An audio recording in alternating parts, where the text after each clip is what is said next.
we are from standard 6th. Myself Shivam. Myself Harnesh. Myself Kathan. Myself Smit. Myself Viraj. Today we are representing a model of road cleaning car. It will be helpful for cleaning roads and streets easily. In future, it can serve as a driverless car and can reduce human effort.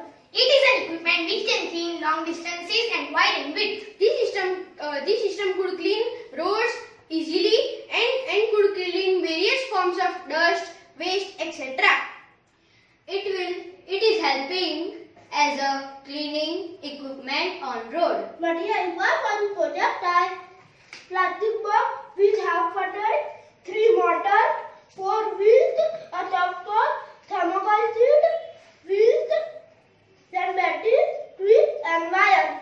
Step 1. Take an empty box and cut it in a shape of car and make holes for motor. Step 2. Now pick the motor along with tires with the help of glue. Now step 3. Now attach the cloth to the motor.